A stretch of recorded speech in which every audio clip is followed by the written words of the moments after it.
So start the recording. This is the solution class for the Kinematics Momentum worksheets. So we are starting with P1. If we can finish it up, we might move on to P2 to see some problems from P2. So the first problem that we have is question number 1 from 2.1, which says a motorist traveling at 10 meters per second can bring his car to rest in a distance of 10 meters.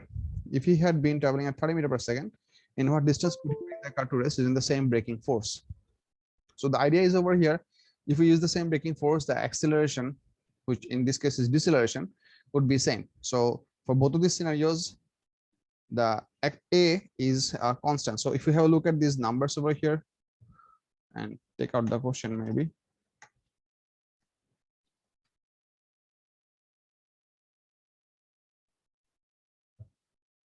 So the idea is that we are going to reach final velocity 0. Why my pen looks like this?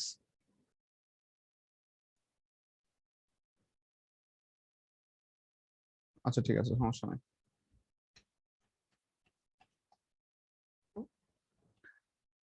So we have initial velocity equals to 10 meters per second for the first question.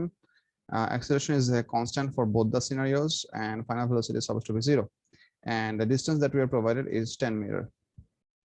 So for the second question, it says that the initial velocity is supposed to be 30 meters per second. We have the same value of acceleration, and final velocity should also be 0. And what should be the second distance? So what we can do is we can write out the equation that applies for these 4 variables. So that is v square equals to u square plus twice s. If I go for that, v square equals to u square plus twice as. In this case, this would be 0 square equals to, for the first scenario, 10 square plus 2 into minus a. I'm using minus a because this is supposed to be deceleration, multiplied by the distance 10. So this should give you one equation for the first thing. So এটা আমরা একটা equation হবে। So এখান থেকে আমরা যেটা পাবো সেখান থেকে আমরা প্র্যাকটিক্যালি অ্যাক্সিলারেশনের ভ্যালুটা বাই করতে পারবো। So this would be 20a equals to 100 gives us a equals to 5 meters per second squared. If we apply the same formula for the second scenario, v square equals to u square plus twice as, 0 square equals to 30 square plus 2 into minus 5 into s. S in this case is the unknown. So s would be equals to 900 divided by 10, which gives us 90 meters. So D would be the correct response. Basically calculating out the acceleration from the first scenario and then going for this one. This is the elaborate method. If we want to apply the equation for both of them, the shorter method can look like this. Is this thickness of pen okay, or should I go for a bit more thickness? I usually use this one. Achha. The shorter method can look somewhat like this, that if we consider the scenario v square equals to u square plus twice as for general scenario, for both of these cases over here, final velocity is 0, u square plus 2 into minus a into s, which gives you the relationship that u square equals to twice as. If we consider twice a as a constant, which gives us u square is proportional to s. This proportionality can be helpful to solve the problem, because with using this proportionality, we can find out, we can write this equation, u1 square divided by u2 square should be equals to s1 by s2. Being proportional, the ratio should be same. Now we can simply go ahead and put all the numbers. Initial velocity for the first case, the initial speed was 10 square. For the second case, this is 30 squared. For the first case, the distance covered was 10 meters. You want to find out s2. So if you do all the math over here, ultimately your s2 will come out to be 90. So that can also work. Sir, একটা question ছিল। কোনটা? Sir ওই যে question number 8 এ sir. আচ্ছা, this was question number 1. I showed you two different. Hello sir, এটা আমার একটা question আসছে। কত আসছে? আমার এখানে একটা প্রশ্ন একটা কি? হ্যাঁ বলো। u square is equal to 2as কিভাবে, আর u square is equal to proportional to s কিভাবে পেলেন? আপনি বুঝতে পারলাম আমি। Because for both of these cases, for this question, the question is about the motorist is traveling at some initial velocity and coming to bringing the car to rest. So final velocity is supposed to be 0. And we have some individual initial velocities for 2 different scenarios. So for both the cases, v was placed as 0. And because this is a deceleration case, because we are trying to bring initially moving object to rest, that's why the acceleration was placed as negative.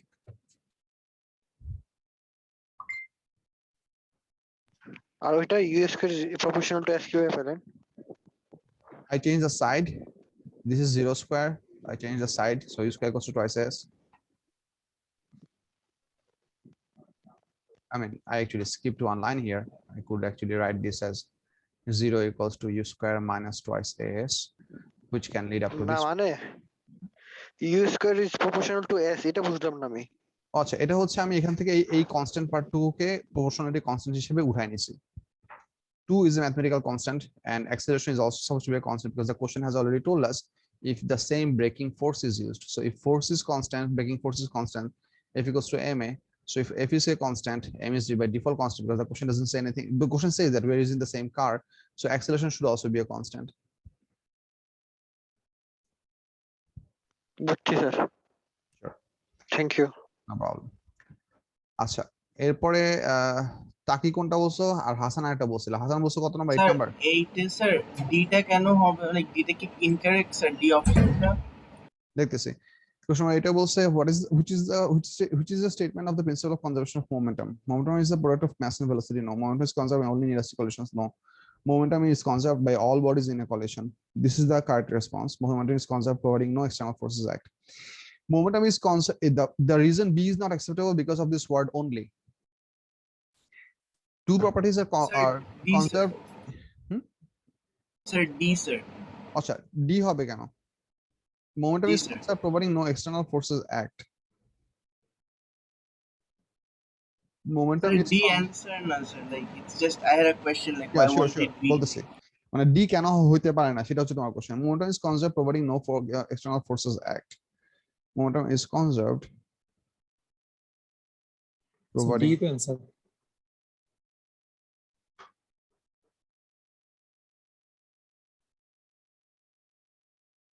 Sir তাহলে C কেন হবে না sir? আমি C দিছি, পরে I was like D হয়তো incorrect হবে। আচ্ছা এখানে তো আছে দাঁড়াও momentum is conserved by all bodies in a collision. Momentum is conserved providing no external forces act. আচ্ছা বুঝছি। D is the correct response over here. C is not. I'll tell you why. C actually tells us half of the story. Momentum conservation of momentum, this formula is applicable whenever the two interacting bodies are only affected by forces exerted by each other upon each other. So whenever we have that condition fulfilled, it means that we have this collision happening in a closed system, or you can say that there is no other third force involved or no external forces available on the system. The colliding bodies are the only objects which exert force onto each other. In that case, the momentum will be conserved. Momentum conserved means that total momentum before collision would be equal to total momentum after collision. C basically tells that momentum is conserved by all bodies in a collision, but it doesn't say the precondition. In which, under which pretext would it be acceptable? If there is an additional force involved, then momentum would not be conserved because that additional force, which is other than the interacting bodies applied force onto each other, would have some effect on momentum change. So if that happens, the momentum would not be conserved. C basically tells us what should have happened, but it does not include the required precondition that under which circumstances the momentum conservation can be applied. D, on the other hand, has that precondition and also says momentum is conserved providing no external forces act. That's why between these two options, D is the more accurate one. G sir, বুঝছি sir. Beautiful. তারপর 11. 11 is a nice question. I'll go for 11. The key idea of 11 is observation. Good observation is needed to understand the question of 11. Have a look. Let's have a look at this question. A box of mass 8 kg rests on a horizontal rough surface. A string attached to the box passes over a smooth pulley and supports a 2 kg mass at its other end. When the box is released, a frictional force of 60 Newton acts on. What is the acceleration of the box? Now, try to understand the scenario. We have connected this box and this mass, 8 kg box, 2 kg mass, by a string. The first thing that you need to understand, the motion of these two objects would be simultaneous. Whenever this 2 kg mass is going to start going down, this 8 kg box is going to move to the right. The amount of distance this will cover downwards, the amount of this equal amount of distance will be covered by the box to the right. At any point of motion, this one's downward speed and this one's rightward speed would be also equal. At any point of motion, they would also undergo the same amount of acceleration because they are connected bodies. You cannot have dissimilar amount of acceleration for both of them. This is the key idea for this scenario, that this rope is gonna cause both of the objects to move with equal numbered variables, but because one is gonna move vertically, the other one is gonna move horizontally, we cannot say they're gonna have equal vectors, but the magnitude of the vectors would be exactly same. Putting that in mind, let's try to consider the scenarios. The question says the 8 kg mass rests on a horizontal rough surface. A string attached to the box passes over a smooth pulley and supports a 2 kg mass on it at its other end. When the box is released, a frictional force of 16 Newton acts on it. So when the box is released, frictional force should act in this direction, which is 6.0 Newton. By virtue of gravitational force, the 2 kg mass downwards experiences a force, a downward pull of 19.6 Newton, that is 2g. So these are the two forces working on these two objects. If you do the subtraction of these two forces, you can get the resultant force of the system. Resultant force on this whole connected body should be 19.6 minus 6.0, which gives you 13.6 Newton. This is the total amount of force you have available on the total system. Now the question that you have to ask yourself, this much force is responsible to move how much mass? Is it working on the 8 kg box? Is it working on the 2 kg box, 2 kg mass? Or is it working on both of them simultaneously? This force that they altogether that we have available would be experienced by who? The correct response to this question, both the masses would be subjected to this force. They are simply connected by a string, and the string currently has its negligible mass.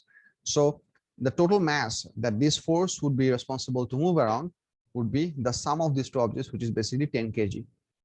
From that part, you're going to calculate the acceleration, which is going to be F by m. I can write resultant force, which is 13.6 divided by 10 gives you 1.36, approximated to 1.4 meter per second squared. The key observation that you have to understand that this the point where the students make mistakes is this part. Sometimes they think that this 13.6 Newton force will be applicable applied only on the 2 kg object. That's not the case. Together they will experience this combined force. That's the observation. Sir এটাকে কি আরেকভাবে বলা যায় sir, যে এই যে 19.6 Newton যেটা রোপের উপর act করবে, it will cause a tension force to be created on the box which is equal to 19.6 newton, তাই ওইটা হয় minus a frictional force. If you want to bring about the tension force within this example, you can draw up two different tension forces over here, one for this one, another one for this one. These two should cancel each other out within the rope, and so you can write for the box, you can write T minus 6.0 equals to 8 into A, and then you can write 19.6 minus T should be equals to 2.0 2 into A. Actually, I could have written 2 into A. So this is for the 19.6. This is 2 into 9.81, the weight value. 2 kg into 9.8. W equals to mg. Oh, okay, sir. Thank you, sir. Yeah, sure. So you can write two different equations for this, where the tension might be brought into equation. But then again, if you subtract these two equations, I mean, if I label them, let's say 1 and 2, because we already have an unknown T involved over here. So I'm going to add up these two equations. 1 plus 2 basically gives you what? 19.6 minus 6.0. T and T crosses out, equals to 10A. That also gives you the exact same equation that I just went by. 13.6 equals to 10A, A equals to 1.36, approximated to 1.4. That can also, এইভাবে করছিলাম sir. হ্যাঁ এভাবে করলেও হবে, কোনো সমস্যা না। Equally excited. আচ্ছা স্যার, বলো স্যার, ওদের দুটোর মধ্যে কি অ্যাক্সেলারেশন সেম সেম নাকি? ইয়েস, পুলি কি মানে দুটোটাকে সেম ইয়াতে টানতেছে না, মানে same length? yes, the string that we have is an inextensible and of negligible mass. It's a flexible string, so their acceleration would be same. Whenever the box is let go, the acceleration of both the objects would be exactly same. As the 2 kg mass falls down, the 8 kg mass moves to the right. বুঝতে পারছি sir, thank you sir. হ্যাঁ বলো Abdullah. Sir number 12 টা দেখাতে পারবেন? Number 2, sure. 12. Oh, 12, sure. Number 12 says which of the following statement of the principle of conservation is which of the following is a statement of the principle of conservation of momentum? Achha, momentum is the product of mass and velocity. This is the definition. In an elastic collision, momentum is constant, not necessarily. The momentum of an isolated system is constant. This is the correct description. The force acting on a body proportional to its rate. The force acting on a body is proportional to its rate of change of momentum. No, D is actually the second statement of Newton's motion laws. C is the correct response. In this question, they have say that of an isolated system. Isolated system means that the colliding bodies make up the system only. There is not any other object involved which might exert a third force. Okay, sir. Isolated system এই কথাটার significance হচ্ছে এটা that we are considering the objects which are involved in collisions and the forces that they only exert onto each other as the available forces. No other third party is involved here. That's the whole meaning of the word isolated system. বুঝছি sir, thank you sir. Sure, no problem. তারপর 12 হচ্ছে C.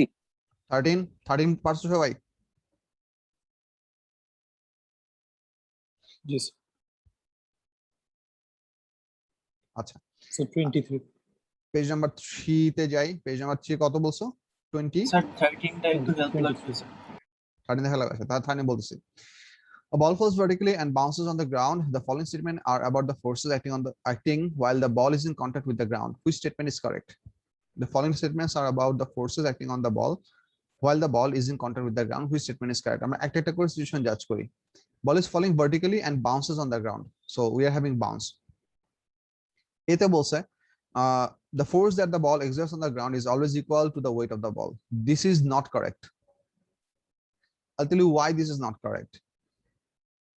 The floor is responsible to bounce the ball back, which means the floor should be able to withstand the weight of the ball and then add a significantly larger force onto the ball upward direction so that it will first decelerate the ball to 0 and then reaccelerate the ball to the upward motion. So the force that the ground applies on the ball in the upward direction has to be significantly bigger than the weight. If floor only applied equal force as weight, if that happened, in that case the ball should be able to go through ground with the velocity that with which it touched the ground. Try to understand, try to visualize the scenario, or I might actually draw it. Let's say this is the ground. The ball is about to is touching the ground. If in this scenario, I mean, and you have to understand that at this case, for this question, the ball is actually going at some high speed.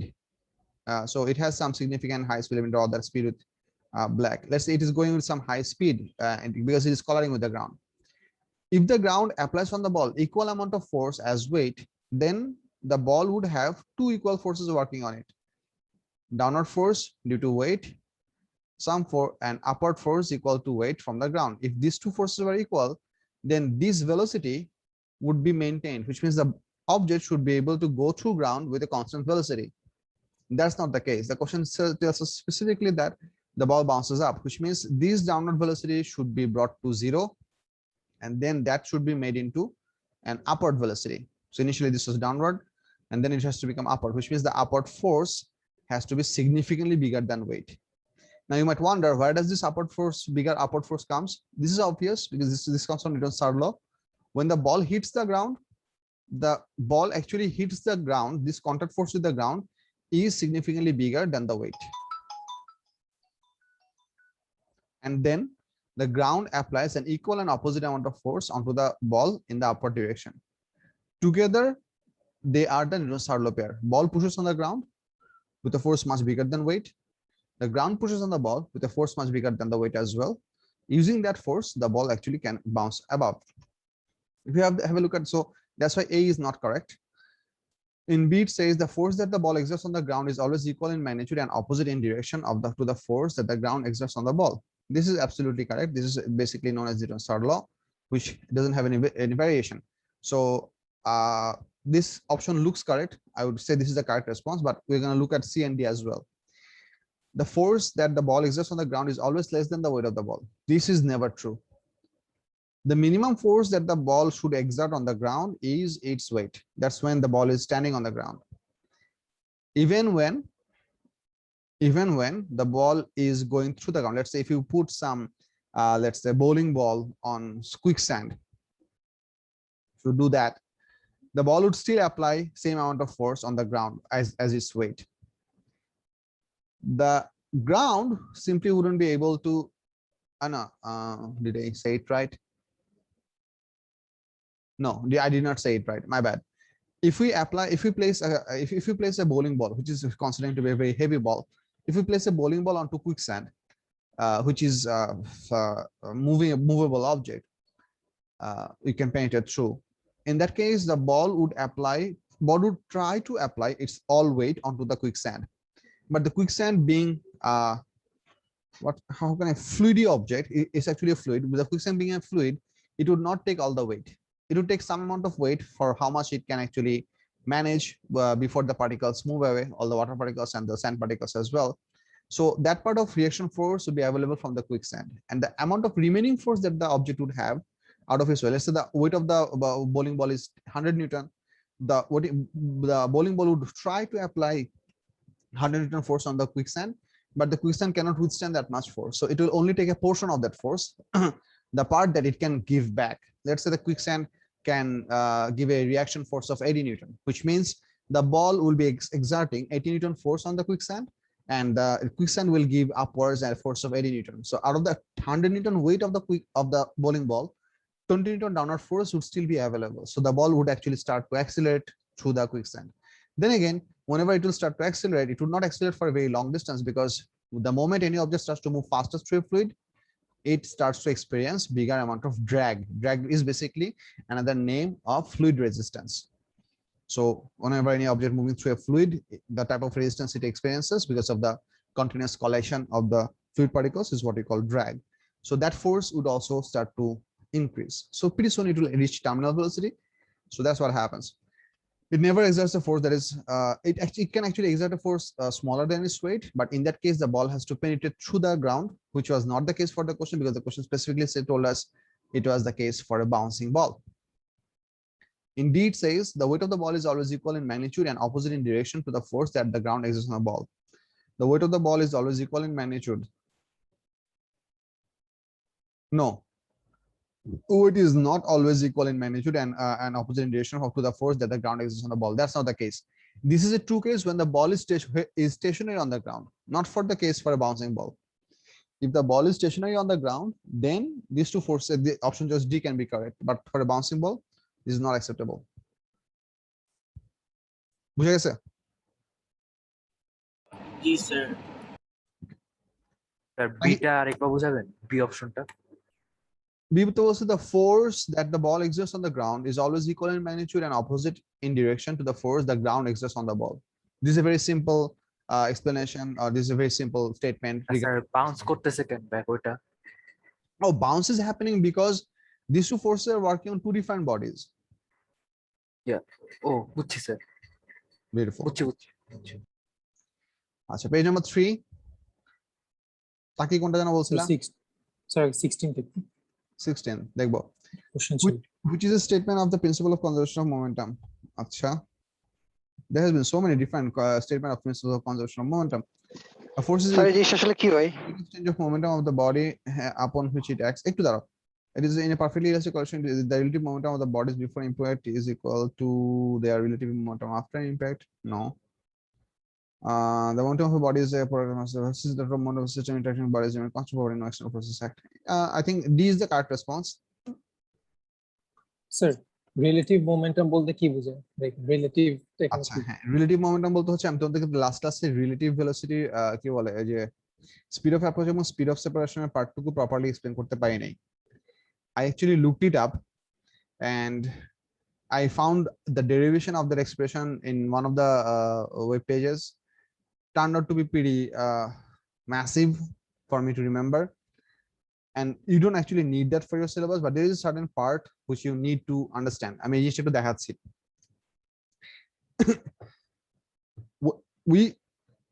Any collision is called an elastic collision collision কি s একটা collision, হ্যাঁ। Any collision is called an elastic collision is the sum of kinetic energy initial equals to sum of kinetic energy after. So initial kinetic energy sum should be equals to final kinetic energy sum. That is what we call elastic collision. And if this is not equal, we call it inelastic collision. Elastic collision check করার একটা খুব simple উপায় হচ্ছে to check these two variable, but this can prove to be cumbersome or bit long calculation because you have to do half mv square of all the components. There is an easier way to do this thing. The easier way to do this thing is something like this. If you have two bodies colliding with each other, and this exceptional this easy rule is applicable for only two bodies and in a linear scenario.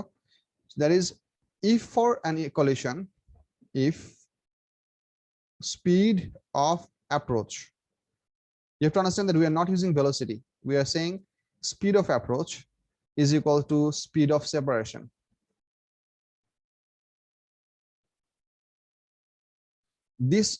If this happens for a certain collision, then it will also be an elastic collision. কিরকম scenario আমি তোমাদেরকে বুঝাই। Elastic collision. Speed of approach basically means at which rate the objects are getting closer. Speed of separation basically means at which rate the objects are getting further away from each other after the collision. Let me give you some simple scenario. If you have a situation where this object is getting, let's say 20 meters per second towards right, and in the same line of velocity, there is another object which is going, let's say 5 meters per second to the right, then what is actually happening? What do you think? Are these two objects getting closer or should these two objects getting farther away?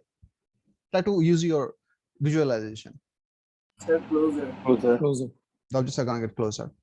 And at what rate should they get closer? I mean, what is their relative speed with respect to each other? They're 4 times. Let me give you a simpler information. The distance in between them is reducing per second at how many meters? Per second in between distance টা কত metre করে কমবে? 15. That would be 15 meters per 15. second. Because if you think within 1 second of time, this object is covering 5 meters in one direction, this object is covering 20 meters. So actually the total distance in between would be reduced by 15 meters per second. That's basically what we mean by speed of approach. So in this case, because they are both going in opposite direction, in the same direction, we actually did the subtraction. Similar scenario, but if we have two objects facing each other, coming towards each other, let's say we had a situation over here that this is coming at 20 meters per second, this is coming towards at 5 meters per second. In this case, what would be the speed of approach? At what rate the in-between distance is getting smaller per second? 25 meters. 25. That would be 25 meters per second. বুঝা যাচ্ছে? So essentially কি Yes, sir. করতেছি যে যখন একই ডিরেকশনে থাকতেছে তখন বড়টা থেকে ছোটটাকে সাবট্রাক্ট করতেছি. So if they are in the same direction, we do the subtraction. If they're in opposite direction, we do the addition. Same thing is applicable for speed of separation as well. If we go to understand, for example, let's say after the collision and the rear object starts to move at, let's say 10 meters per second, where the forward object was moving at 12 meters per second. If this is the case, this is a case of separation because the gap between them is gonna slowly increase. And the rate of increase in this case is gonna be 2 meters per second. And if the other thing happens, let's say after a collision, let's say one object goes to the left at 10 meters per second, the other object goes to the right at 12 meters per second, then the speed of separation would be 22 meters per second. So it's very common sense. You just have to understand that at what rate they're getting closer, if this is speed of approach before collision, or at what rate they're getting further away, if it is a speed of separation, which happens after the collision. Or if you still have a hard time remember this, it's very simple. If they're going in the same direction, you do the subtraction. If they're going in opposite direction, you do the add. Either way, you remember this. The point is, if for a collision between two objects, irrespective of their masses, this is very important. Irrespective of their masses, if the two objects which are undergoing a collision, if they have the same speed of approach before collision and same speed of separation after collision, whether the two objects are of equal mass or not, then we will have the collision that they underwent would be an elastic collision. This is another simple way to check whether a collision will be elastic or not. Why does this work? The mathematical derivation is not in the syllabus, and I looked it up, found it to be a bit bulky. I didn't bother to remember it. So, and you don't have to remember it as well, but if you want to look it up, you can just Google it, that speed of approach and speed of separation for elicited collision derivation. If you write this whole thing in Google, they will directly guide you to some pages and links. You can look it up if you're interested and if you have time. One more other thing that is very helpful for many of the MCQ solution, which I'm going to show you, is that if we have, this is another special case. If we have a collision between two equal objects, equal mass objects, let's say M and M, two equal mass objects, if they undergo elastic collision, then their momentum will be swapped.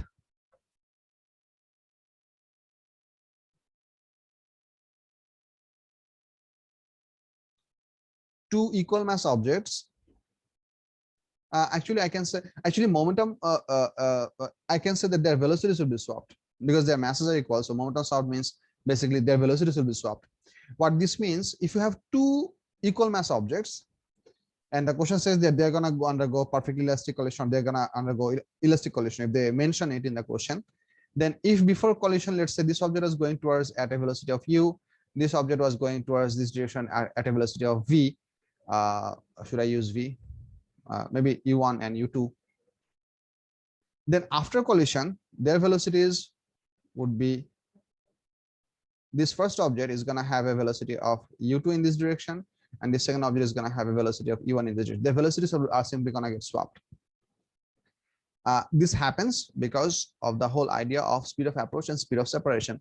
You can only get these two the logic fulfilled if only this works, because here the speed of approach is u1 plus u2, and if these two objects have to undergo speed of elastic collision, they have to have this logic fulfilled as well.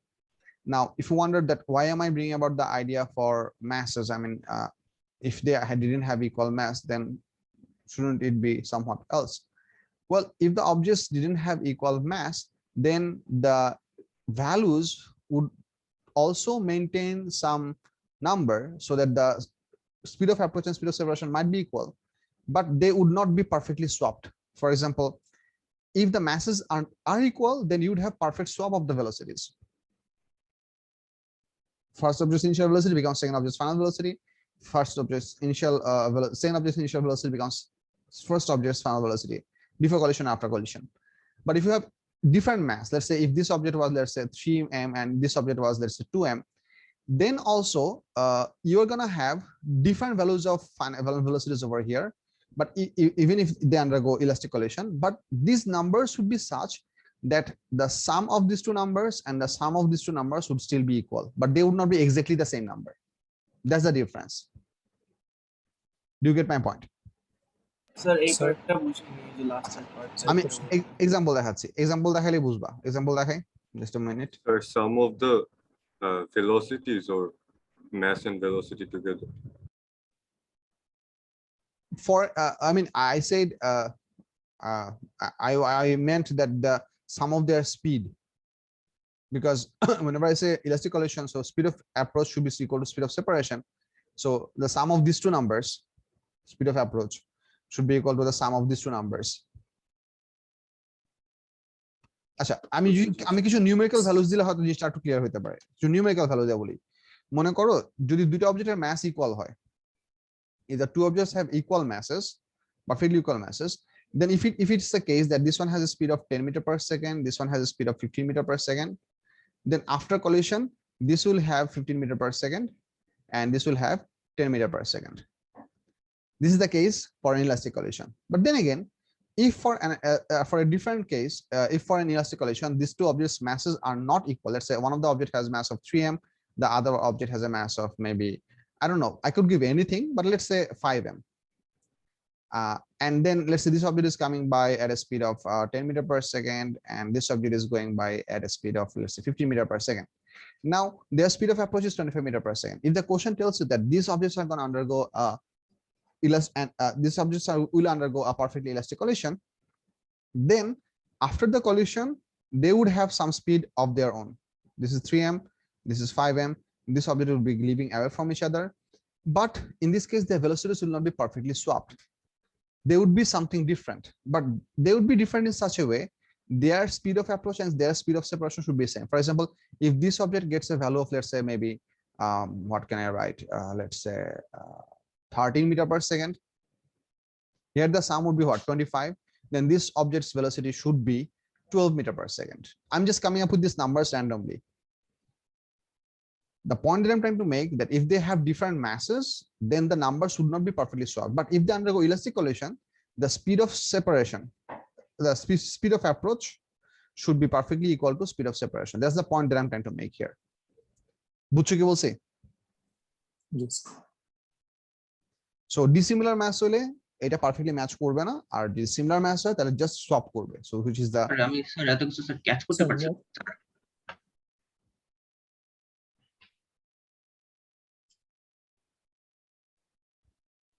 Sir, বলো। sir, momentum তো সবসময় soft হবে। For any collision, momentum would always be conserved. We are now trying to talk about here with the aspect that whether the kinetic energy of the colliding systems would be equal or not. If kinetic energy is equal or not equal, that's depending upon that variable. We define a certain collision to be elastic collision or inelastic collision. Momentum and total energy within a collision will always be conserved, always, no matter what type of collision you have. Total energy, because energy is a conserved quantity, and total momentum of the system for an isolated system would always be conserved. Kinetic energy might be conserved, might not be conserved. If it is conserved, we call it elastic collision. If it is not conserved, we call it inelastic collision. Yes. আচ্ছা, আমি যে এক্সাম্পলটা দেখাতে চাইছিলাম, আমি কেন এটা মাঝপথে আলাপ করলাম, because I actually just remember that তোমাদের লাস্ট ক্লাসে ঈদের আগে আমি এই টপিকটাতে শেষ করছিলাম। জাস্ট একটা এক্সাম্পল দেখাই আবার তোমাদের আবার আগের কোশ্চেনে চলে যেতে পারবো। Sir. এক minute. Okay. Have a look over here. Let's say this question number this question number 10. The question says two equal masses. Now that's the important part. Two equal masses, x and y are moving towards each other on a frictionless air track as shown. The masses make an elastic collision, which gives the possible velocities for the two masses after the collision. So if they are equal masses and they are going in exactly opposite direction, they would simply have the velocity swap. So x would have 30 centimeter to the left, and y would have 50 centimeter to the right. So this is the only logical answer that you are gonna get. Now you might wonder, je এটা কেন exactly equal হইতে হবে, মানে what's the big deal? I mean, why can't we have 0 and 80? You might wonder that why can't we have 0 and 80? Because in that case you would not get the same value of kinetic energy. The amount of kinetic energy that you have over in this system is half m 50 square plus half m 30 square. You need to have the same amount after the collision as well, because it's defined as elastic collision. You can only have that if their velocities are swapped and you still have the same numbers available, so that after the sum you get the same kinetic energy. Yes, Abdullah, bolo. Sir একটা মানে example দেখাতে পারবেন যেখানে ইনএলাস্টিক কলিশনে মানে momentum conserve হয় না? Inelastic সব collision momentum conserve হয়. Momentum is always conserved. Kinetic energy might be conserved, might not be conserved. For example, for the cases of merging, two objects getting joined together after collision, kinetic energy is not conserved. Some energy gets converted into potential energy because objects undergo deformation and they get stuck together. For the case of explosion, when one object divides into multiple pieces, momentum would still be conserved, but kinetic energy of the system will not be conserved. Some amount of inherent potential energy would be expressed as kinetic energy. Sir kinetic energy যদি conserve না হয় তাহলে velocity change হবে না আমার, মানে speed? হ্যাঁ, অবশ্যই। তো ভেলোসিটি চেঞ্জ হলে মোমেন্টাম চেঞ্জ হবে না? হ্যাঁ, momentum change হবে, but your velocity change would always happen. I mean, বলতেছি, here's the deal. Energy is a scalar quantity which you get out of mv square, half mv square, ঠিক না? Yes, Half sir. mv square. Whereas momentum is a vector quantity which you get by the product of mass and vector quantity velocity. So if you have two objects going forward towards each other, ঠিক আছে, let's say before collision, they can have opposite momentum. So if you do the sum, the total momentum of these two objects, the total momentum of these two coloring bodies before collision can be very small than the individual value of these two. For example, let's say if this was going at 100 kg meter per second, this was going at, let's say, 80 kg meter per second. If you do the sum of these two quantities, what is the total momentum of the system before collision? What is the sum of momentum before collision? The 180. No, I said momentum.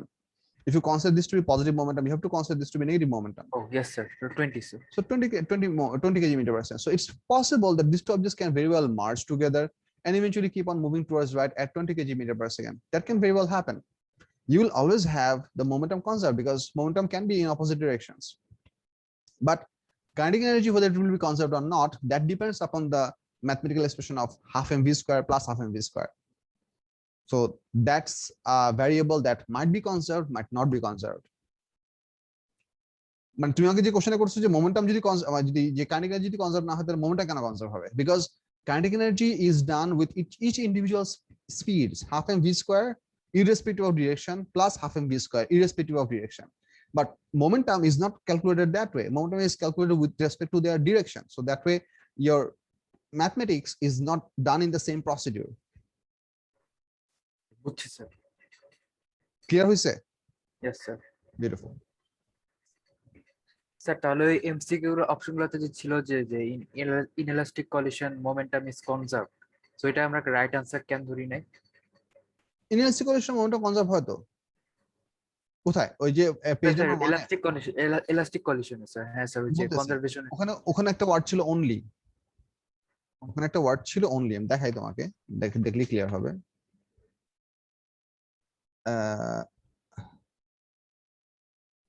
কই জানি ছিল, এই যে momentum is conserved only in elastic collisions. That makes it exclusive for elastic collision. That's not correct. Momentum is conserved in all collisions. Okay sir.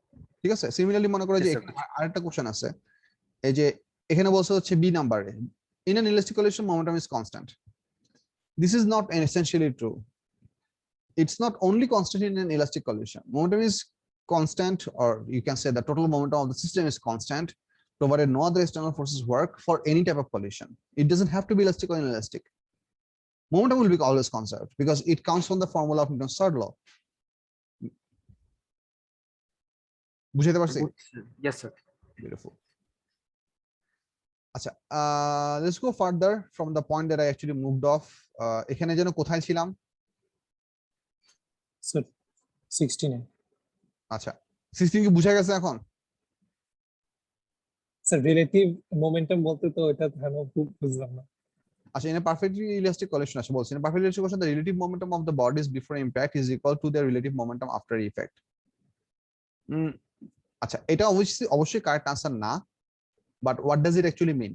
Relative momentum would essentially mean the momentum of one object with respect to other.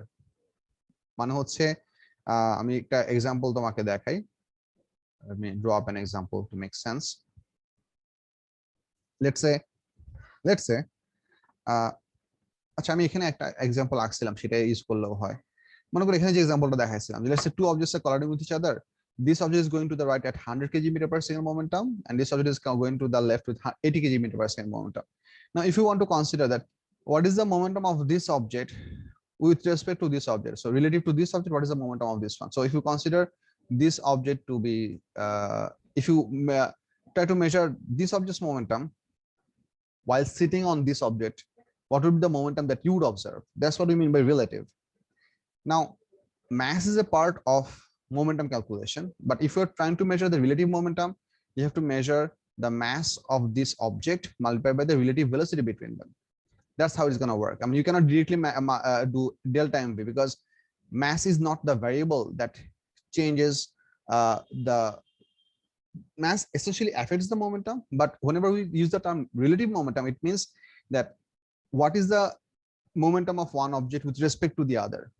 So if we sit over, let's say if a person sits over this object and tries to measure the momentum of this object, what would that person measure? That's what we mean by the word relative momentum.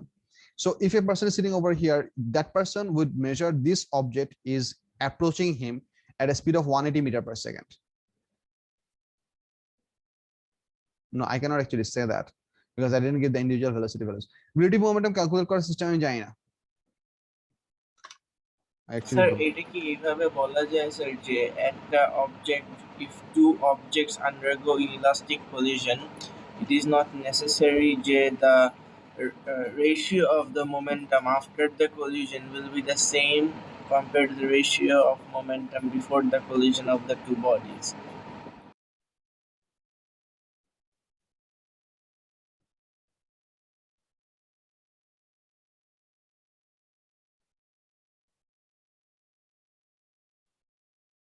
Relative momentum is a far-fetched topic for you.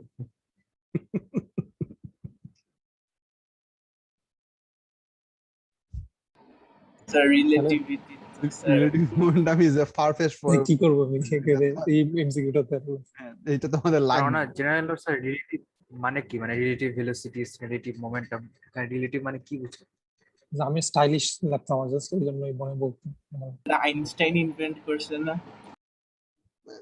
actually I mean relativity has been there in the nature. Einstein formulated it by very keen thought and mathematics expressed. I mean, I wouldn't say he invented relativity. Relativity has been there. He was the first person to make logical observation and be able to mathematically express it. I mean, invention is something applied we use to make something totally new. For example, Alexander Graham Bell invented the telephone. He used some natural phenomena, combined them up to make a device called telephone, which didn't exist in nature before. That combination didn't exist before. But relativity is a very common natural phenomenon which is applicable pretty much everywhere. Anyway, let's not go there. Abdullah একটা question করছে, কোশ্চেনটা কি করছিলা একবার বলো তো। না sorry relative মানে কি মানে এখানে relative velocity relative momentum relative মানে কি বুঝো এটা জিজ্ঞেস করছি রিলেটিভ কথাটার মেইন ওয়ার্ড হচ্ছে you have to first understand the idea of frame of reference. Relative কথাটার মানে হচ্ছে যে what would something appear to be with respect to something else. One easy way that my brain can capture is that if you're trying to measure something relative to something else, then মনে করো হচ্ছে আমি একটা certain অবজেক্টের let's say এখানে মনে করো দুইটা অবজেক্ট আছে, এটা হচ্ছে অবজেক্ট এ, এটা হচ্ছে অবজেক্ট বি। মনে করো আমি অবজেক্ট এ এর উপরে বসে অবজেক্ট বি এর স্পিড দেখতেছি, তো এটা হবে হচ্ছে the speed of B with respect to object A. যে অবজেক্ট এ কে যদি আমি স্টেশনারি ধরে নেই সেই ক্ষেত্রে অবজেক্ট বি কতটুকু ফাস্ট মুভ করতেছে। ফর এক্সাম্পল আর্থে বসে আমরা মুনের অরবিটাল স্পিড মেজার করতে পারবো, আর্থে বসে আমরা সান কত স্পিডে আমাদেরকে রোটেট করছে সেটা হয়তো মেজার করতে পারবো। বাট আর্থে বসে আর্থের অরবিট স্পিড বের করা প্র্যাকটিক্যালি খুব difficult. You have to go outside the earth, do an observation, and then be able to or use a different type of mathematical process to be able to measure that.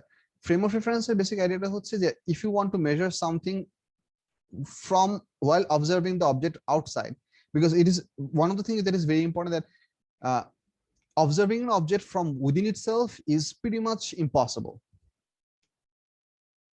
If you want to observe something, you have to observe it from a different position. You can observe a certain object from within itself, but in those cases you are going to get the absolute values of that object, not the relativistic values. For example,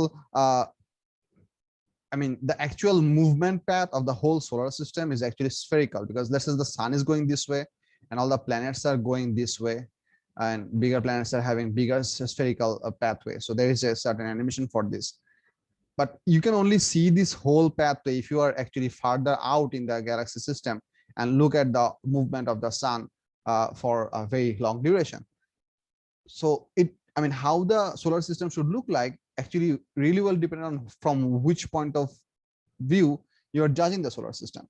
If you consider Earth as the center of the solar system, then your solar system is going to look something. If you consider Jupiter is the center of the solar system, that solar system is going to look something else. If you consider Sun as the center of the solar system, that's going to look something else. Now, it's not impossible to draw all of these figures, but which one is more logical than the other? That's a different question. Did it make sense? মানে sir পার্সপেক্টিভের উপরে আর কি। Exactly. It's all about perspective, and it's all about that from which point of from which position you are trying to observe the other things, which we basically call frame of reference.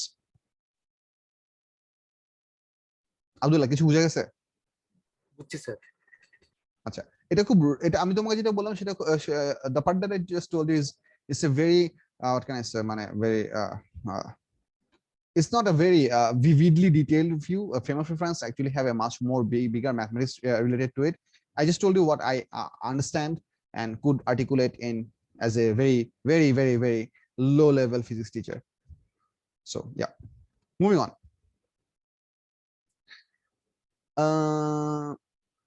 We did number 20 a bit earlier, so I don't think that's necessary. I would like to discuss question number 23. 23 পারছো সবাই? না ঝামেলা হয়েছে? Problem আছে।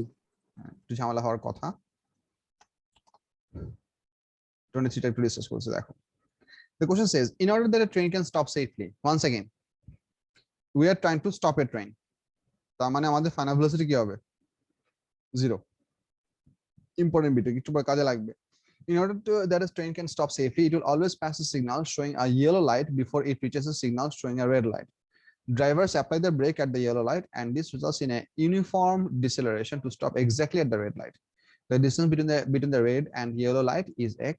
What must be the minimum distance between the lights if the train speed is increased by 20% without changing the deceleration of the trains? আমি তোমাদেরকে সিচুয়েশনটা খুব রেগুলার টার্মসে বুঝাই। মনে করো এটা হচ্ছে প্ল্যাটফর্ম, ঠিক আছে? একটা ট্রেনকে এসে প্ল্যাটফর্মের শেষ মাথায় দাঁড়াইতে হবে। এখানে হচ্ছে রেড লাইট দেওয়া, দিস ইজ রেড। এখন একটা ট্রেন মনে করো এদিক থেকে একটা সার্টেন স্পিডে আসতেছে, এখানে কোন একটা সার্টেন স্পিড তার থাকবে, ইনিশিয়াল স্পিড থাকবে, এবং এই পয়েন্টে আসার সময় কোন একটা এই প্ল্যাটফর্মের far before the platform there is a certain point where there is a yellow light. The moment this train will pass through the yellow light, the driver should apply the brakes. That would cause an uniform deceleration such that the train would come to a stop when it is exactly at the red point mark. So this is your decelerating distance. এটা হচ্ছে situation. এই পার্টের মধ্যে আমাদের braking ফোর্সটা same থাকবে। The question that it is asking us, এখানে আমাদের ফাইনাল ভেলোসিটি হচ্ছে 0, এখানে আমাদের ইনিশিয়াল ভেলোসিটি মনে করো u. The question that it is asking us, আচ্ছা, it has already also told us that for initial velocity of something, our braking distance was x. We are asked to find out what would this distance be. Let me draw that with blue. What would this distance be if we make a 20% increase of the initial velocity? Which means if this u was made into u plus 20% of u, which is basically 1.2 u. এটা কি বুঝো? u plus 20% of u, which is how much? Equals to কত হবে? u plus 20 divided by 100 of u, that is basically 1.2 u. So if we want to break a higher speed train at the red light, then how far should be the gap between the yellow and the red light? That's the question is about. Read the question again. Questionটা বুঝো, ম্যাথটা easier, but questionটাকে ভালো করে visualize করো. In order that a train can stop safely, it will always pass a signal showing a yellow light before it reaches a signal showing a red light. Drivers apply the brake at the yellow light, and this results in a uniform deceleration to stop exactly at the red light. The distance between the red and yellow light is x. What must be the minimum distance between the lights if the train speed is increased by 20% without changing the deceleration of the trains? Which means we want to keep the acceleration same, we want to bring in some change of the initial velocity, and we want to find out a new distance. This question can be done very easily like the way we have done before, but I'm going to go for the proportionality over here because which makes the problem very simple. So let me just derive the situation. So b square equals to u square plus twice as. If you wonder why am I choosing this expression, because we are not dealing with time over here, we are dealing with initial velocity, final velocity, acceleration, and distance. So that's why I'm picking up this expression, which should give us 0 square equals to u square plus 2 into minus a multiplied by x. I shouldn't use x, I should keep on using this original variable s, which gives me u square equals to twice as, s divided, sorry, twice as. Considering the 2a as a constant, I can write u square proportional to s, which means the braking distance should be directly proportional to the initial velocity squared for a braking scenario when the object comes to rest finally. If we use this relationship, we can write out two expressions. What I'm going to write out that u square should be proportional to x and 1.2 u whole squared should be proportional to something. Let's say that is unknown. What can I read as unknown x? Let's say the new variable that we want to find out is q. I want to find out the new distance in terms of x. So this is the two proportionality. If I just divide them, I'm gonna get u square divided by 1.44 u square should be equals to x over q. Get rid of the u squares. Ultimately, you get q equals to 1.44x, which means the new distance should be 1.44 times of the original distance. So nearly 1.5 times.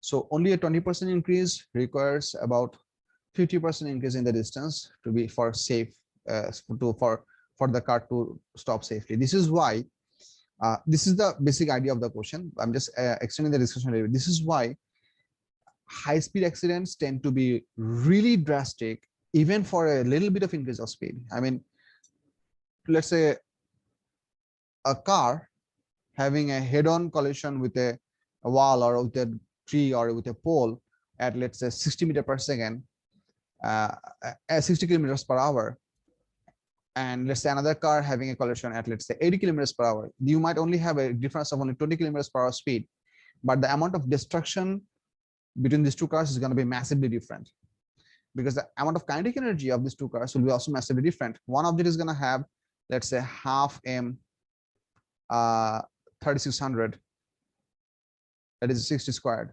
The other object is going to have half m into 8400. So you can see that the total amount of kinetic energy that we have over here is more than double of this thing. This is 1800 m, and this would be 4200 m. I just had a 20 kilometer per hour speed increase, where that gives us nearly more than double of kinetic energy. So whenever we go for higher speed, even a slight bit of increase of speed actually can result in a very much significant accidents. So that's very important, because there is a square involved. Squares can be pretty powerful. This part was beyond the question, because scope of the question I just wanted to put it in so that eventually in your life, whenever you learn to drive and start driving, or maybe many of you are already driving, just be careful not to go too much at high speed, because people who drive, try to remember that the faster you're going, more kinetic energy you have. And if you have to brake pretty fast, you have to spend that kinetic energy somewhere. Either you are going to spend it on your brake, on your car's brake, or you're going to spend that kinetic energy onto someone else, maybe a people, maybe another car, maybe a rickshaw, maybe a dog, something. You have to spend that kinetic energy somehow if you want to bring your car to stop. Just remember that in your head, might be helpful. Any question about this calculation? Yes. Moving on. Could you do 25 properly? 25 can prove to be a bit difficult. I'm gonna definitely pick up 25. Hey, Taki ki boltesila? 30. 30 তে problem ছিল। আচ্ছা 30 দেখাবো আমি একটু 25 টা একটু দেখাই। 25 is not a very difficult problem, but it can be a bit mind bending if you start to process it that difficult way. Let's read the question. Have a look. The question says, a moving body undergoes uniform acceleration while traveling in a straight line between points x, y, and z. The distances x, y, and y, z are both 40 meters. The time to travel from x to y is 12 seconds, and from y to z is 6 seconds. What is the acceleration of the body? Okay.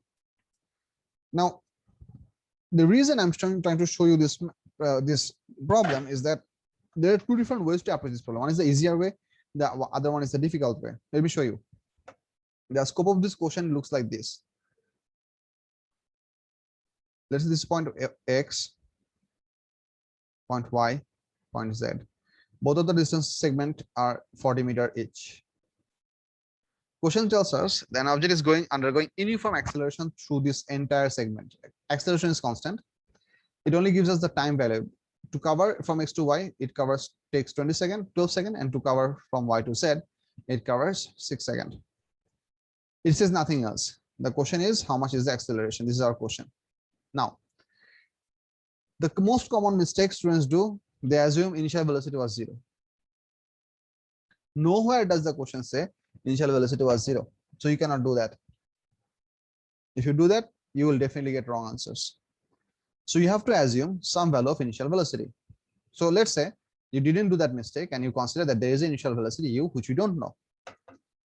The next mistake the students can do, it's not actually a mistake, it's a choice which can lead to a bit more difficulty, is that they try to develop two different equations for two different segments.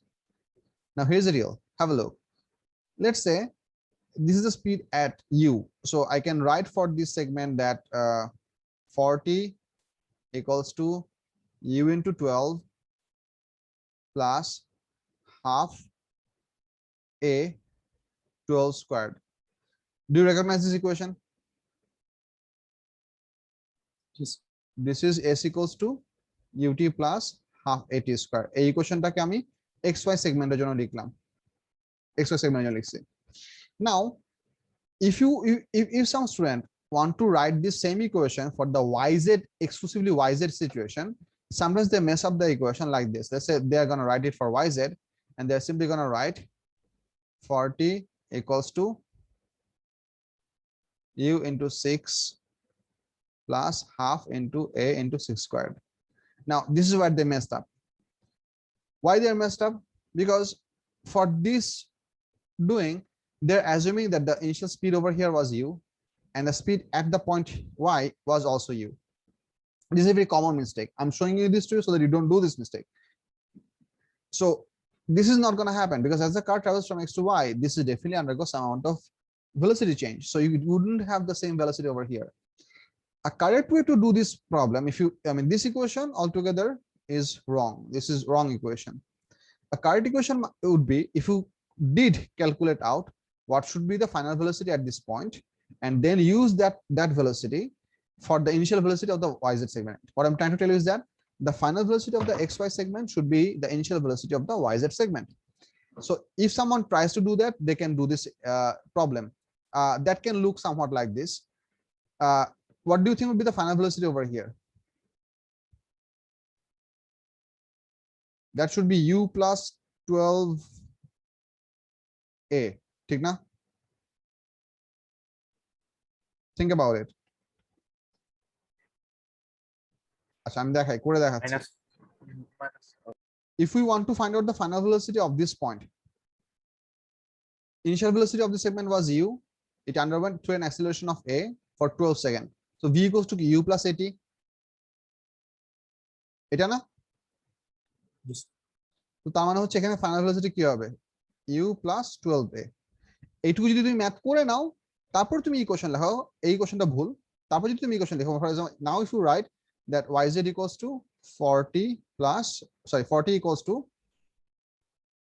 u plus 12a multiplied by 6 plus half a 6 squared, তাহলে তোমার অঙ্ক perfectly হবে. এরপর তুমি just দুটো ইকুয়েশনটা simultaneously solve করবা, ultimately তোমার এর ভ্যালুটা কোশ্চেনে জিজ্ঞেস করছে, তুমি এর ভ্যালুটা বের করবা, আনসার কাজ করবে. এটা হচ্ছে একটা উপায়, which in my opinion is the complicated way. The easier way would be not to do this. Let me draw that part with the red. The easier way would be not to do this. Just a second. Easier way would be write the equation for xy segment and then write the whole equation for the entire xz segment. That would make your equation to have one single variable like this. So if I go ahead and write this equation for xz segment, which I can do, I can simply write 80 equals to u into 18 plus half a 18 squared.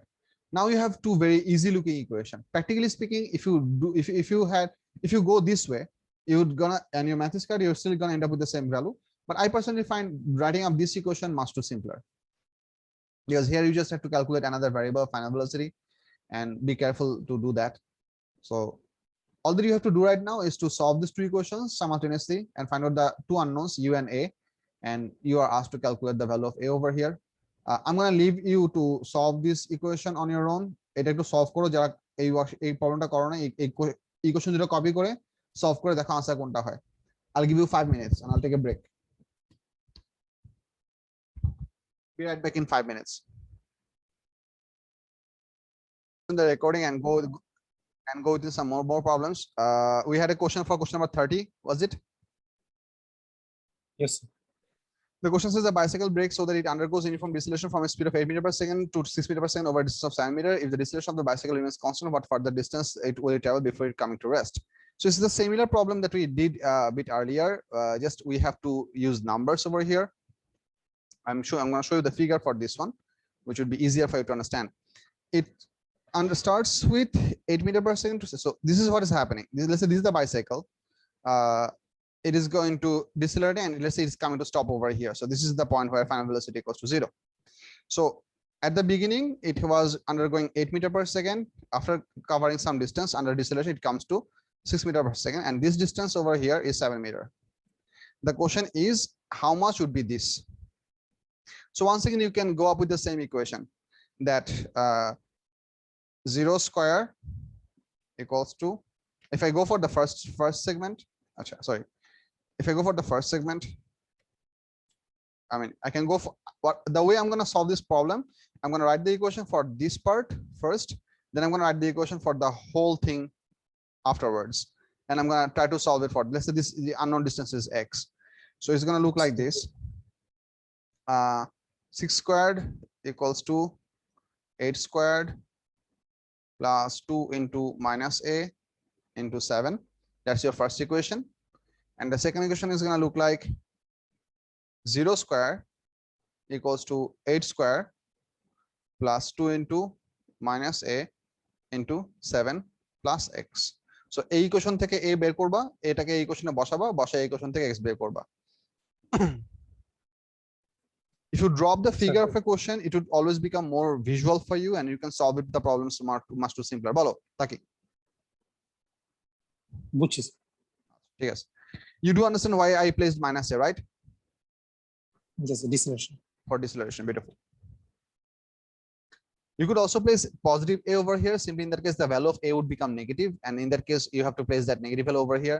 I just find it easier to do this way. But if you choose to write the a value and handle with a negative number, that's also perfectly okay. Whatever your brain tells you to do, just keep the similarity within your calculation. Don't mess up. I mean, don't use a in one equation and minus in another equation, and replace the value with the minus of the with minus sign. That would be a mess up. Just try to stick with the process. I used similar process for both the equations. That's why my math would work out. If you want to go the other way, go other way for both the equations. That will also work. No big deal. Going for the next page, page number 5. 2. Question number 2 says a body initially at rest explodes into two masses m1 and m2 that move apart with speeds v1 and v2 respectively. What is the ratio of v1 by v2? Okay, v1 by v2 ratio should be m2 by m1. Why? Because the question says the body was initially at rest. So let me draw this up for you. Let's say here was your total object, which is about to break down into two parts. Let's say m1 and m2. After the break apart, let's say these are the two objects which are moving by. Object m1 is moving in this direction with v1. Object m2 is moving towards this direction away from each other at v2. So the question is asking us to find out what is the ratio of v1 by v2. So the idea of a momentum change tells us that initial momentum should be equals to final momentum. In this case, for this question that I've drawn, initial momentum is 0, should be equals to m1 into minus v1 plus m2 into v2. Considering the direction, I'm considering towards right as positive. That's the important bit. So we just change sides, you're gonna get m1 v1 equals to m2 v2. So v1 by v2 should be equals to m2 by m1. বুঝে গেছে? বুঝছি sir. এই minus সাইনটা consider করার কারণে স্টুডেন্টরা mostly ঝামেলাগুলি করে। You have to understand, velocity is a vector quantity, energy is not. তারপর sir ইয়ার ইকুয়েশনটা আরেকবার বলতে পারবেন, বুঝাতে পারবেন? এটা হ্যাঁ sir. we had a body which was initially at rest, which exploded into two masses m1 and m2, which move apart with speeds v1 and v2 respectively. Move apart means they are going to move in opposite direction with individual speed of v1 and v2. m1 after the explosion, it had a speed of v1, it had a speed of v2. Then I applied the formula for law of conservation of momentum.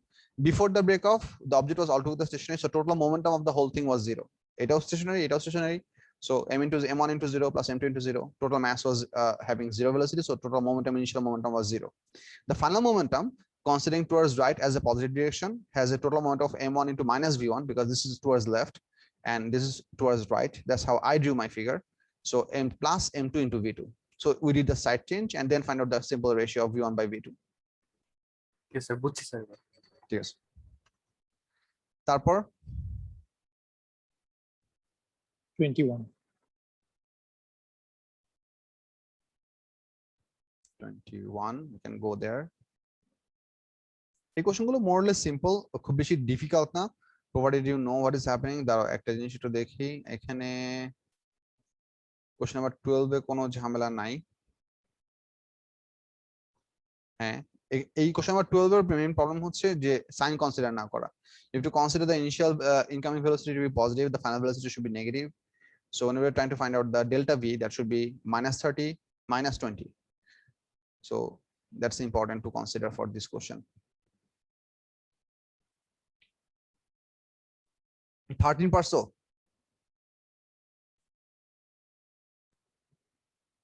আমি 13টা একটু দেখাই। Question number 13 টা একটু দেখো। The question says a stationary body explodes in two components of masses m and 2m. The components gain kinetic energies x and y respectively. What is the value of x and y? Now here is the deal. We would like to do this maths in terms of momentum conservation, because initially the body was stationary, so there was 0 momentum of the system, which means after the breakdown the total momentum should be also 0. So if I assume that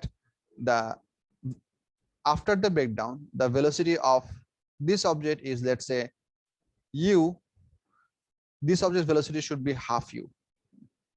If you wonder why, because as vector quantities their sum should be 0. So this is minus mu, that should be perfectly balanced by plus mu.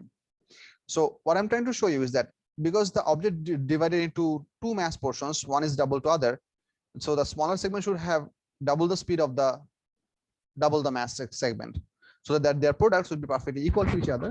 As a result, whenever you do the vector sum, you are going to get 0. You can do that and find out the half m, and then your expression would be, I mean, x divided by y should be equals to half mu square divided by half into 2m into what, u by 2 whole square. You can do that. That works, but I don't prefer that because that has a lot of fraction to deal with. What I personally like is to consider this 2u and this one only u. That, in my opinion, makes the equation a bit more simpler. But either way you can do this. Eventually এটার value আসবে কত, 4/1. So this is the correct response anyway. 4/1 না তো, 2/1 না, half কাটা যাচ্ছে, half mm কাটা যাচ্ছে, উপরে থাকতেছে হচ্ছে u স্কয়ার, এখানে থাকতেছে হচ্ছে 2 into u square by 4, u square by 2, মানে হচ্ছে 2/1. সরি, হ্যাঁ 2/1, sir, not this one. B is the correct response.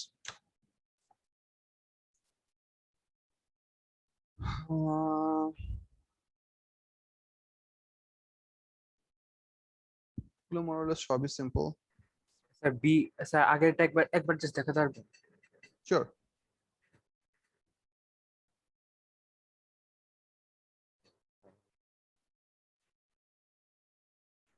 Yes sir, thank you sir. Sure. Sir exploding কোনো কিছু এক্সপ্লোড করে ওইটার মোমেন্টাম 0 হবে, মানে দুইটার পার্টের, যে দুইটা পার্টে এক্সপ্লোড করবে? Not necessarily. If the question, in most cases, if they tell us that the object was initially stationary, if the object was not initially stationary, then we have to consider that momentum. For example, if I pick up that question, let's say for this question, the question told us that initially the momentum was stationary. If the question tells us that this object initially had some velocity, তখন ওটা consider করা লাগবে। মনে করো হচ্ছে এই অবজেক্টের initial velocity যদি let's say towards right it was, let's say that if the question told us that this should be u by 3, whatever that is, then I should have considered the value to be like this, that 3m into u by 3 should be equals to m into the left object. I don't know, something would be here, plus 2m into this. These two numbers should be such that this equation has to be satisfied on both sides. So these fractions would be such. Now, what fractions should we have? Can have a lot of different range, because why am I telling you this? Let's say m and m crosses out on both sides, 3 and 3 crosses out over here. So all that you have left over here is u equals to, here you're going to have 1, here you have going to have this bracket sign plus 2 into this bracket sign. So you have to make u with this expression. This can be done in a lot of different ways. You can have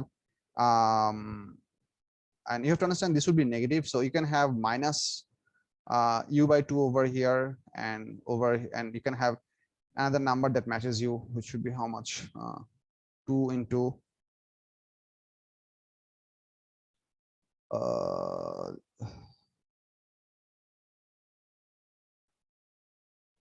if I have minus u over here, for example, let's say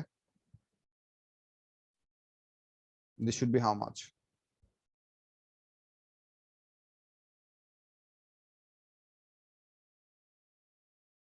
বলো তো এখানে কত হইতে হবে?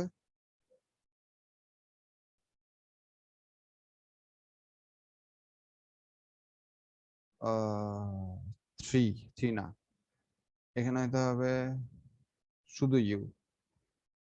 হ্যাঁ, this pair can satisfy you, or you can be u equals to u মানে identity proof হয়ে গেছে। এখন এই পেয়ারে হইতে পারে, বাট এটা ছাড়াও কিন্তু আরো অনেক ভ্যালু তো পসিবল। ফর এক্সাম্পল, আমি যদি এই ভ্যালুটাকে মাইনাস ইউ বাই 2 লিখি, তাও তুমি কিন্তু এখানে একটা সার্টেন ইউ এর ফ্র্যাকশন দিয়ে এটাকে ম্যাচ করতে পারবা। কত হইলে এখানে ইয়া হয়? এটা হচ্ছে দাঁড়াও বলতেছি আমি, ইউ এখানে হইতে হবে কত, দাঁড়াও, u equals to minus u by 2 plus twice x. So x equals to হচ্ছে sir u by 4 half into 3 by 2 u, 4 by 3 u, না 3 by 4, হ্যাঁ 3 by 4. সো এখানে যদি 3 by 4 u হয়, তাও কিন্তু এই ইকুয়েশন ম্যাচ করে। সো এটাও হইতে পারে। এরকম অনেকগুলো ডিফারেন্ট পেয়ার হইতে পারে, but logic should be told that the total sum of initial momentum should be equal to total sum of final momentum. So ওই কেসে তুমি এক্স্যাক্টলি এই যে দুইটা নাম্বার এক্স্যাক্টলি প্রেডিক্ট করলাম, এই নাম্বার প্রেডিক্ট করা যেত না, তখন তোমার ইন্ডিভিজুয়াল অনেকগুলো ডিফারেন্ট ভ্যালু হতে পারতো। সো সেই কেসে ওই কোশ্চেনটা অনেক কমপ্লিকেটেড হতে পারে। অবভিয়াসলি যদি এই ধরনের কোশ্চেন দেয়, তাহলে তোমাদেরকে ফাইনাল ভেলোসিটি অ্যাটলিস্ট একটা কম্পোনেন্টের ভ্যালু বলে দিবে, যাতে করে আরেকটা কম্পোনেন্টের ভ্যালু ডেফিনিটলি ক্যালকুলেট করা যায়। বুঝছো বলছি? জি স্যার, বুঝছি sir.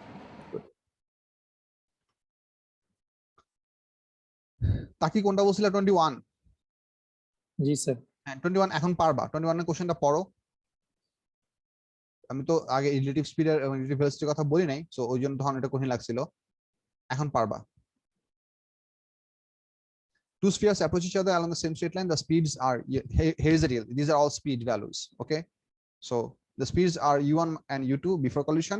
After the collision, the spheres separate with speeds v1 and v2 in the direction shown below. Which equation must be cut if the collision is to be perfectly elastic?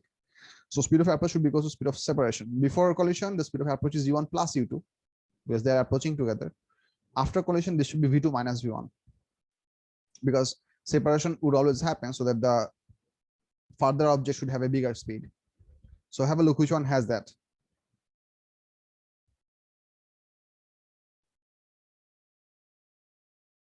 Which one do you think is the correct response? Sir আপনি কেমনে বুঝলেন যে v2 এর বেশি speed? the d answer. These two objects have to separate, they are going the same way. এটা অবশ্যই বড় হইতে হবে না, because if the other one is if the v1 is bigger, then they are actually getting closer. বুঝছো? Oh হয়, yes sir, বুঝছি। Good. এটাও সিমিলার কোশ্চেন, খুব একটা বেশি ডিফারেন্ট নাই। এটাও সিমিলার কোশ্চেন আছে। এখানে একটা ভালো একটা কোশ্চেন আছে 21টা করে দেখাতে পারবেন? 21। Yes, sir. হ্যাঁ, have a look. Before collision, these two objects are approaching each other. So what is the relative speed of approach? The U1 minus U2. No, u1 plus u2. What is this? At what rate they are getting closer together? That's what we mean by speed of approach. Oh, yes, U1 plus U2. u1 plus u2. So that is the speed of approach before collision. So U2 K minus ধরে নিব না, যেহেতু opposite direction. ও yes, বুঝছি।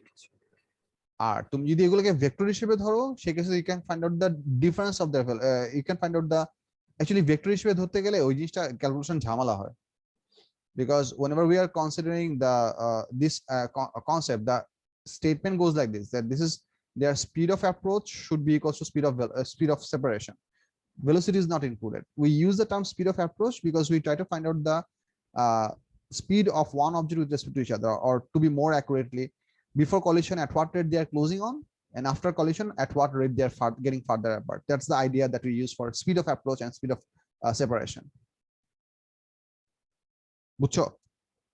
ওই জন্য আমি বলছিলাম যে অপোজিট ডিরেকশন হলে অ্যাড করে দিতে হয়, আর সিমিলার ডিরেকশন হলে বিগ মাইনাস স্মল করতে হয়। বিগ মাইনাস স্মল কখন করব সেটা বোঝার জন্য জাজ করতে হবে যে আমি কি am I judging it for the case of before collision or after collision.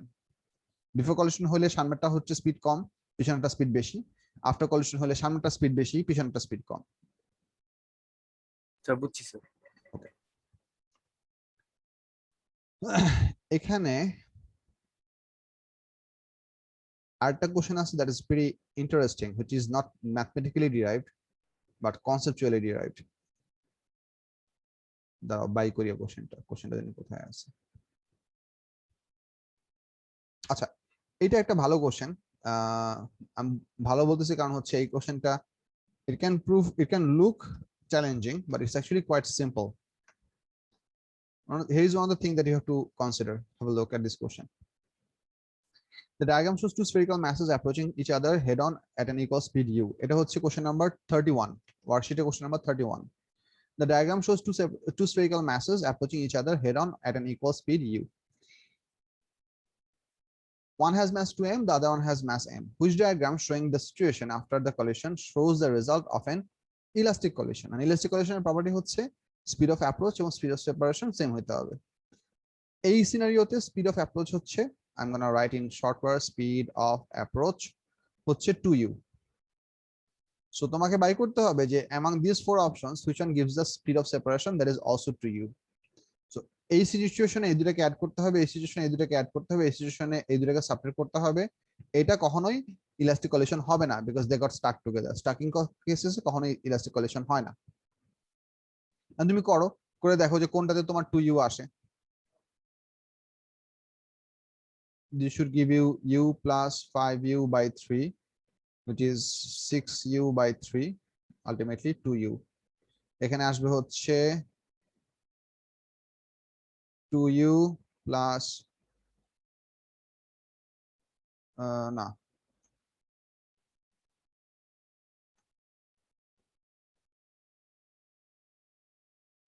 এটা হবে কত? এটা দুটো অ্যাড করলে এলসিএম হবে হচ্ছে 6, u plus 4u, এটা হবে হচ্ছে 5u by 6। এটা হবে না। আর এই দুটো সাবট্রাক্ট করলে কত আসে? সাবট্রাক্ট করলে আসে 6u minus, না আমি তো বিগ মাইনাস স্মল করব, তাহলে হচ্ছে সেপারেশন তো বিগ মাইনাস স্মল এটি কি একটা mandatory situation? because we are trying to find the speed of approach and speed of separation, so these are irrespective of the direction, so we are trying to find out the relative speed. That's why we are doing big minus small. So sir, can we say speed of approach and speed of separation is a scalar quantity? Definitely, it says in the name speed. Oh, okay, sir. Which is actually 3u by 6, so u by 2. So basically this is your correct response. এই টাইপের problems গুলো actually fraction দিয়ে দেখানোর main জন্য জিনিসগুলো দেখতে difficult মনে হয়, but they are actually not so difficult provided you know how to handle them. So you can, if you know how the process, they can prove to be pretty simple. Sir answer A না? এটা correct response, হ্যাঁ এটা correct response এ। আচ্ছা, this is a very interesting question. I want all of you to read this question carefully, use your brain, and you can choose a correct answer. You can choose an answer which might be correct, which might be incorrect, but whatever you choose, try to have some explanation behind that. Read the question carefully. A particle of mass 2m and velocity v strikes a wall. The particle rebounds along the same path after colliding with the wall, which means we have the case of linear momentum change. Beautiful. The collision is inelastic. What is the possible change of the in the momentum of the ball during the collision? Sir, answer কি C, sir? Answer C, but C কেন হবে?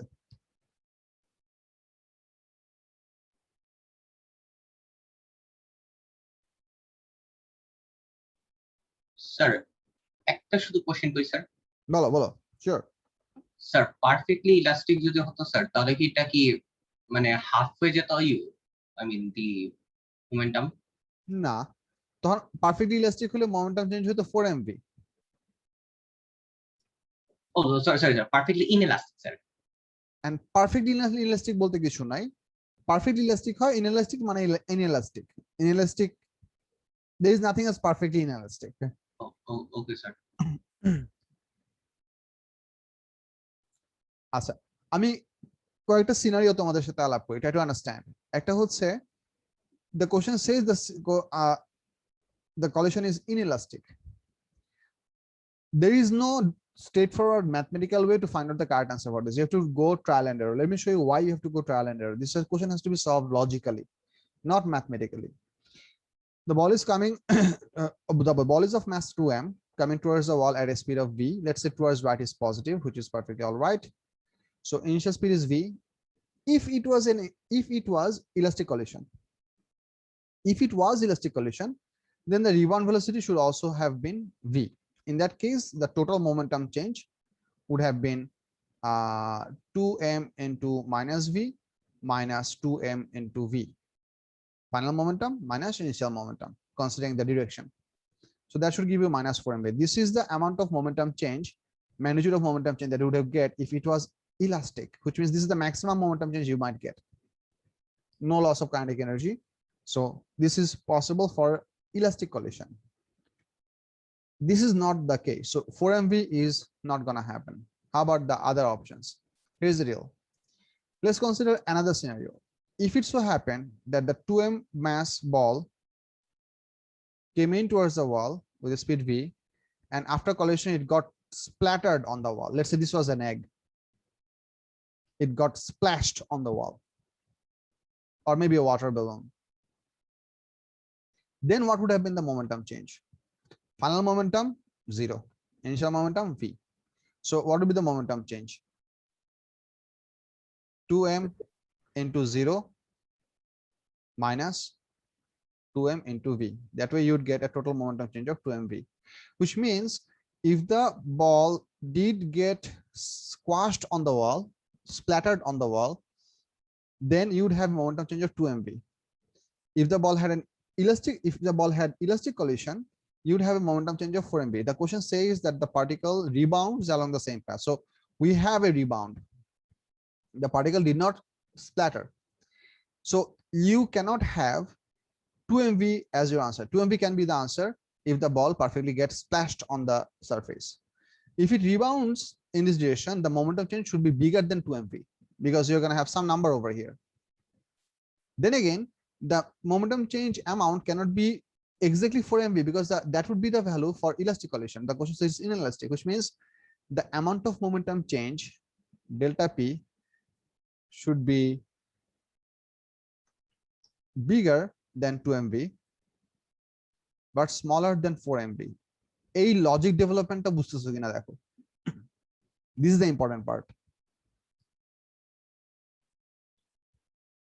Everyone. Yes, sir. Yes, sir. Sir এই মানে totally shattered sir, এই কনসেপ্টটাকে আমরা কি বলবো sir? The ball got merged with the wall.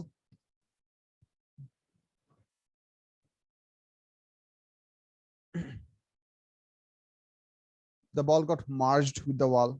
Very simple example. Let's say if you have a piece of clay in your hand and a piece of rubber ball, if you drop both of these objects from your hand on the ground, the rubber ball is going to hit the ground and bounce back, but the piece of clay is going to fall on the ground, splash itself, and wouldn't bounce back. What happens is that when the ball bounces, after the collision, it still has some kinetic energy left within itself. It can hold its integrity because of elastic properties, but the clay cannot hold its elastic cannot hold its integrity because their barnacles are loosely attached comparatively to the rubber ball. So whenever they fall, all of the kinetic energy converts into deformation energy, or in other words, you can say work was done to move the particles of the clay part to individual directions, and that work done to make it deformed came from the kinetic energy of the ball.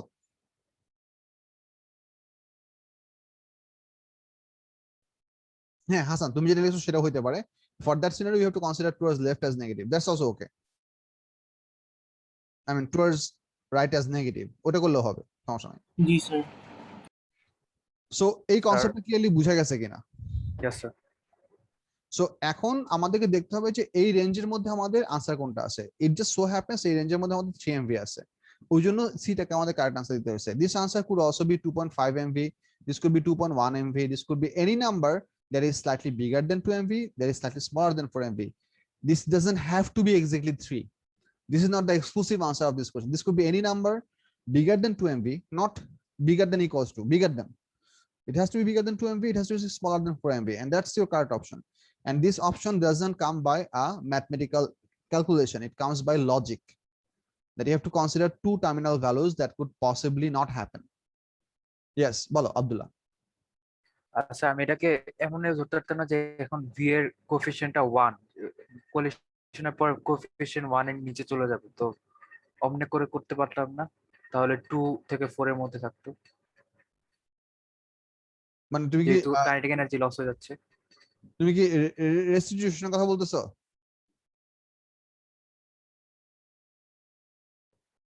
না না sir, মানে কলিশনের পর যদি এটা ইনএলাস্টিক collision, তার kinetic energy একটু loose হবে।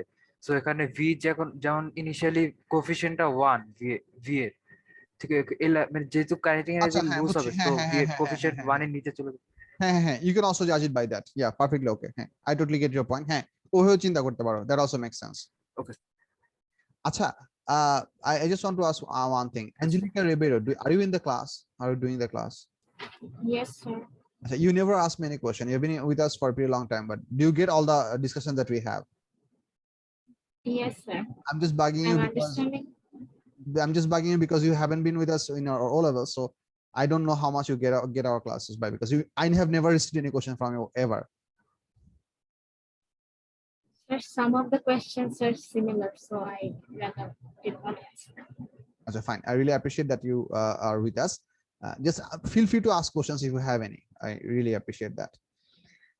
আচ্ছা, তোমাদের আরেকটা ক্লাস আছে কারো you are knocking me there, so if you have another classes you can leave. This was the question that I wanted to show from this part, and is there anything else? আচ্ছা, এখানে আরো কিছু question আছে। For example question number 40 is a nice question. আর এরপরে মনে হয় আমাদের গাদাখানি graph আছে, পজিটিভ মোশনের গ্রাফ আছে। আচ্ছা, এই কোশ্চেনগুলো আমি তোমাদের সলভ করাবো। আচ্ছা, আমি একটা জিনিস একটু আলাপ করি।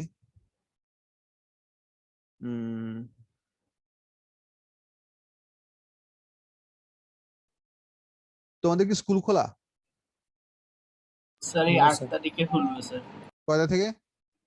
8 তারিখে স্যার, সানডে 8 তারিখ থেকে 8 অফ অগস্ট।